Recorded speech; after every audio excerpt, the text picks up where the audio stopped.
Welcome to Dyslexia Solutions. This is a program for parents of dyslexic children, adults who are dyslexic, or for teachers of dyslexic children. And the purpose of this program is to empower you and let you know you're not alone, to inform you of current education policies, and we're also looking for sponsors, dyslexic adults who want to give back, because we are a nonprofit organization and we appreciate sponsorships to keep our program on the show. I'm Dr. Marianne Cintron, founder of Step by Step Dyslexia Solutions.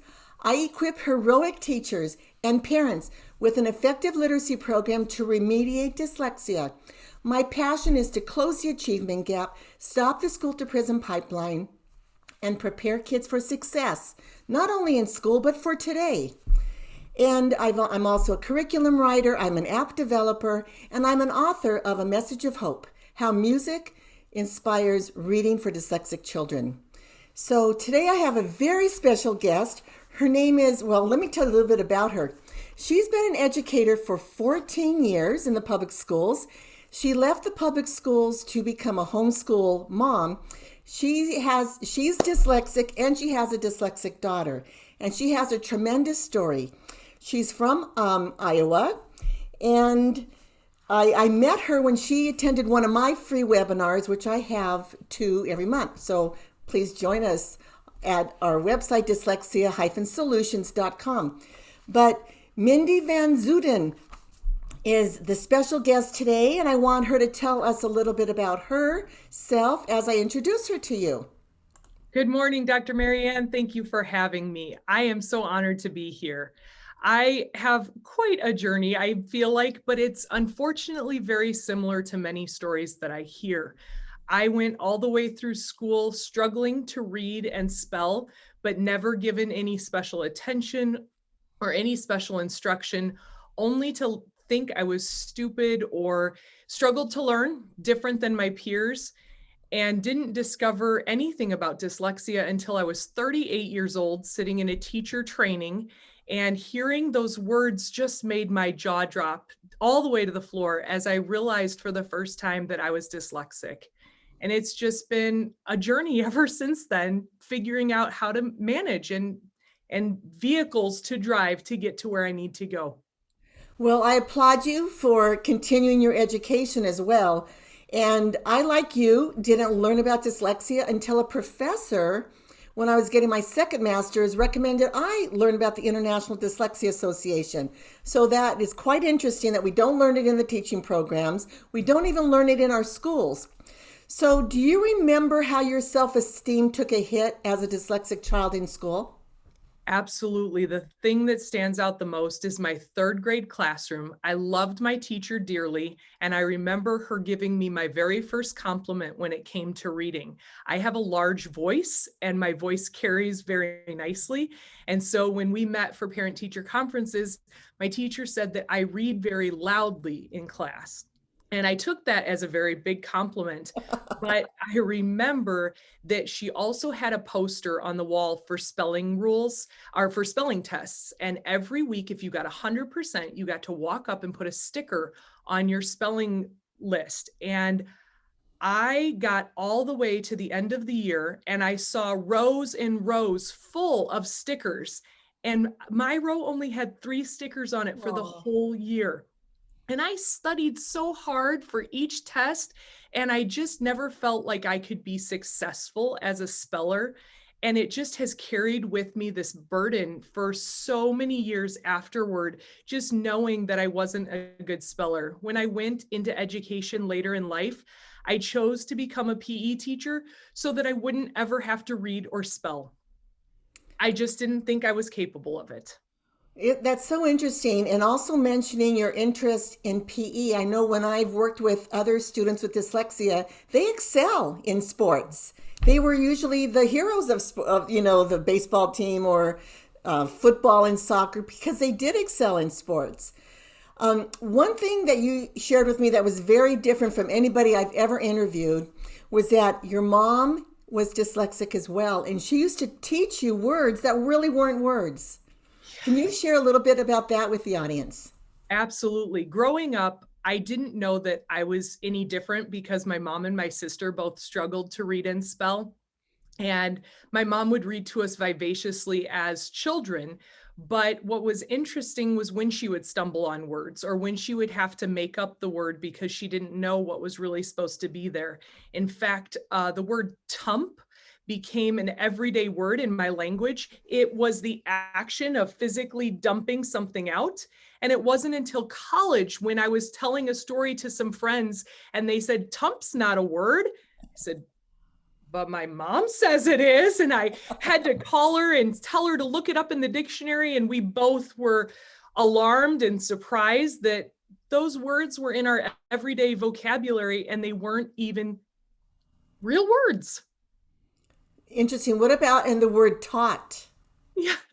So we thought that when you pulled something taught, that it was taunt. And I didn't know that taunt was a word for teasing until, gosh, about 2 years ago. I'm just learning so many things as a lifelong learner that I'm able to now equip my children with different experiences than I had as a child. And I hope that that will give them the opportunity to be far more successful than I've been. And you know, adults are very shy to come forward about their dyslexia. Even now, they're shy, but they recognize it in their kids. So that's how I'm hearing about the adults having it, because the moms are saying, "My husband has it." You know, he's shy about his own dyslexia, but he sees that in our child. So, what do you do to advocate for your child? Tell us a little bit about your daughter. Absolutely. I've got a 9-year-old daughter, Bristol, who is just smart as a tack. She's got everything figured out, and you can barely teach her anything.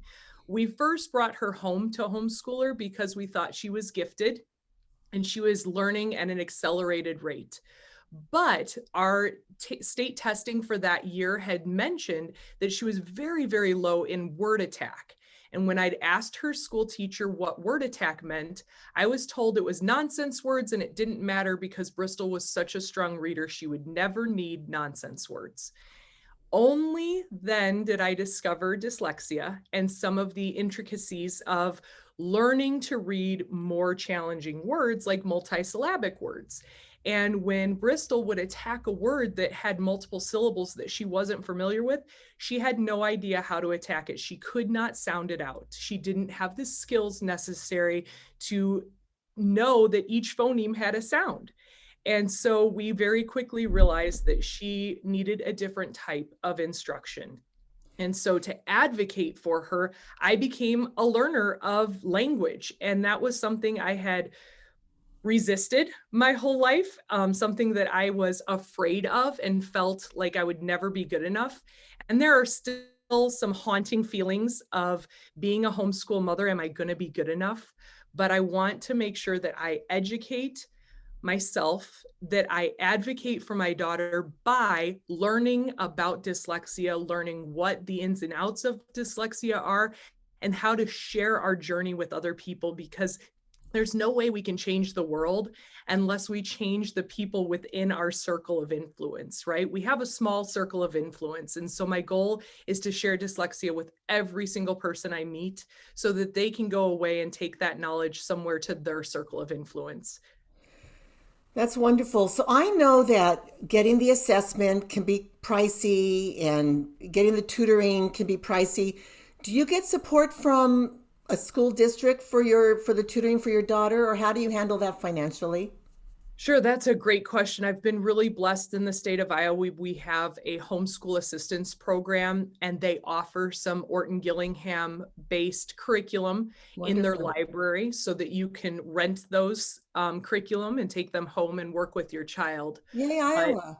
yeah, yay, Iowa, but that's not enough. A Yes. curriculum is just the words on the paper, and if you're like me and you don't understand the beyond the curriculum, it can make answering questions really hard. So I've found it very important to create a network of people around you. The Decoding Dyslexia Iowa branch is wonderful. Good. Getting involved with the support system and finding other people that are along in your journey that you can ask questions to.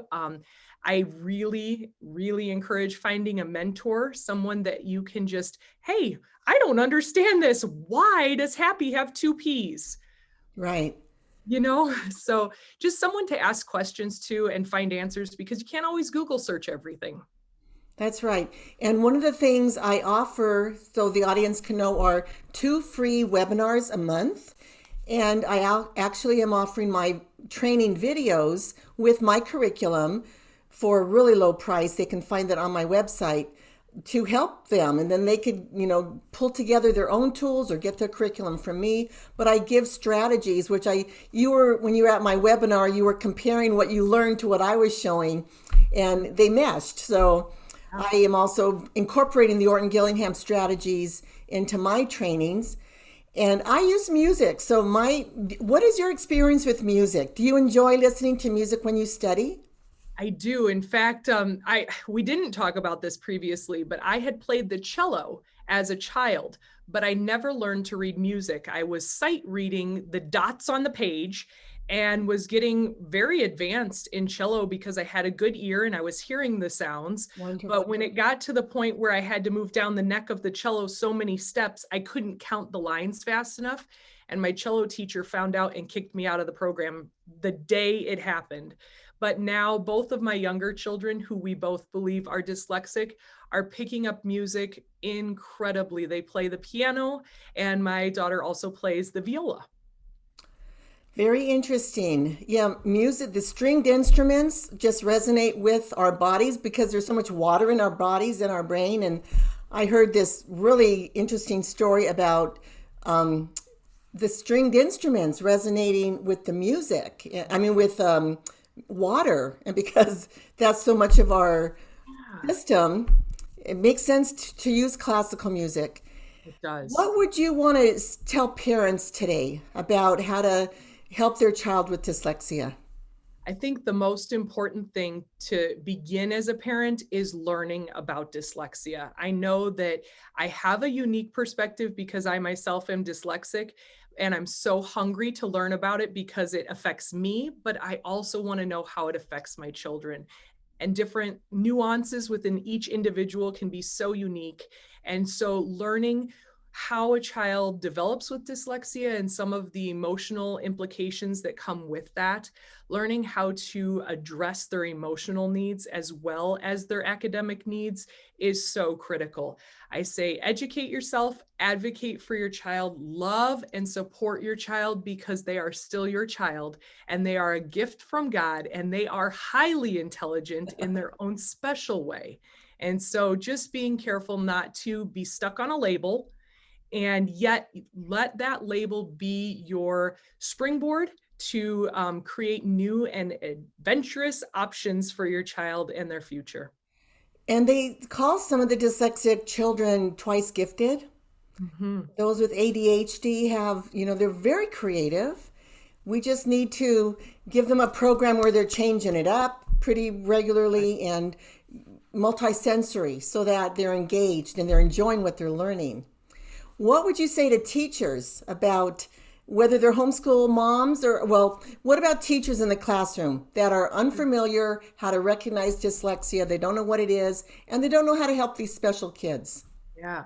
First of all, teachers, it's not your fault. I went through the education system and I learned nothing about dyslexia. Even reading specialists that I've sat shoulder to shoulder with have no clue about the ins and outs of dyslexia. Colleges aren't teaching that yet. So don't be too proud to be willing to learn something new. I love that. Students will benefit from your willingness to get on their level. And that sometimes means going the extra mile to learn about something that you're not familiar with. And so be willing to listen, be open to change, be willing to accept the responsibility of teaching these children to read in the way that they learn versus the way that you're used to teaching. And I know that it can be a big undertaking, but I think that we're missing as a nation so many kiddos that if we all band together as teachers that are willing to seek change, change will only occur slowly, but definitely. That's really great. Were you concerned about going to college, wondering if you were going to be able to cut it?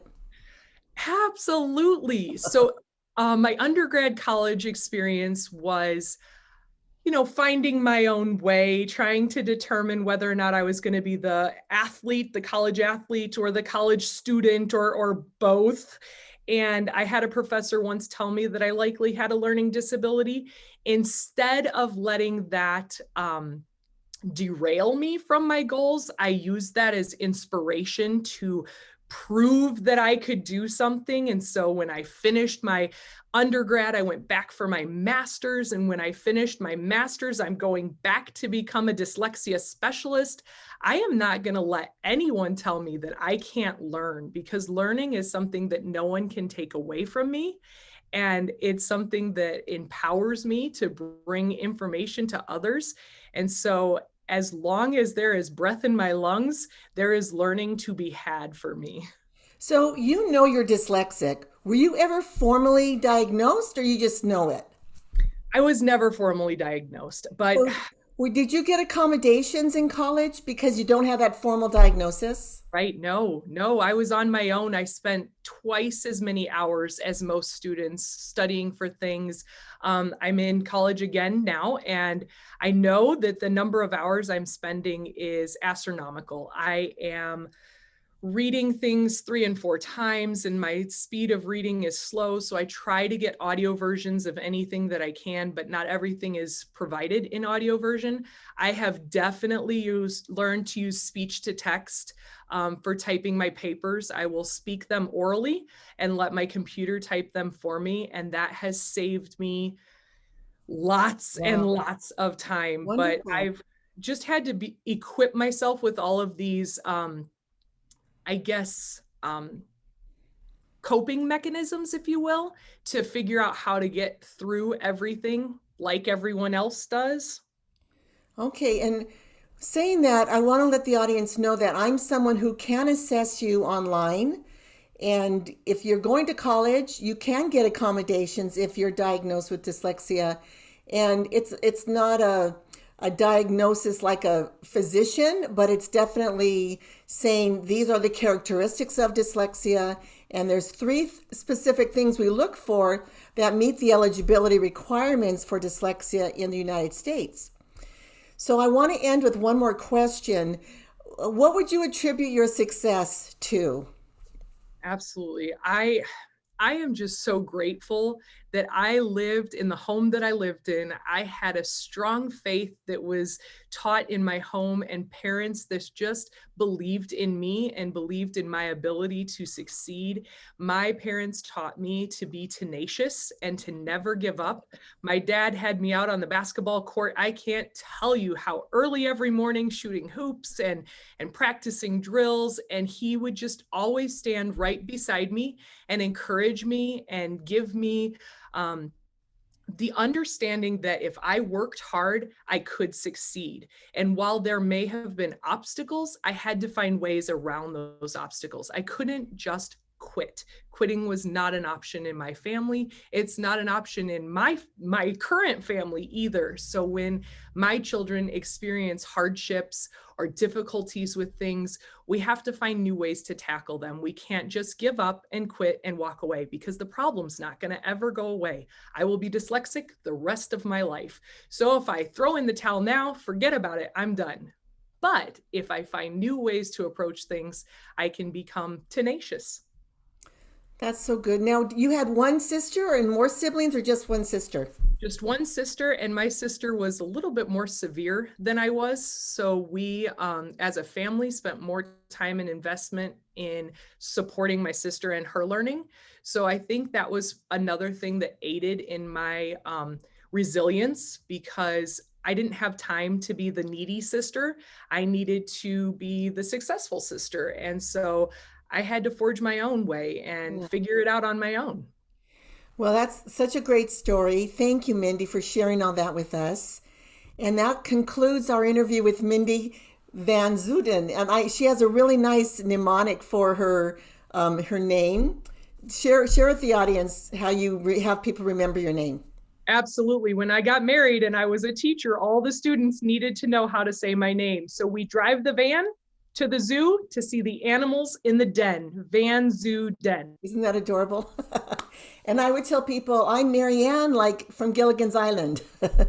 So anyway, thank you for tuning in today. And if what we have shared inspired you, please consider sponsoring us with a donation, like our website, and share this information with others. We are a nonprofit organization, so any donation amount would help, and we'll continue to get these podcasts and YouTubes out. Also, I want to let you know that as a nonprofit, we write grants so that we can raise tuition scholarships for tutors and parents to be trained, and also those grants to provide the tuition for the students to receive intervention. So reach out to us if you are interested in any of those, and we can add you to our list. And we want to thank you for tuning in to us. You can locate us on our website at dyslexia-solutions.com. Thank you very much and have a wonderful day. God bless you. Thank you. Thanks, Mindy.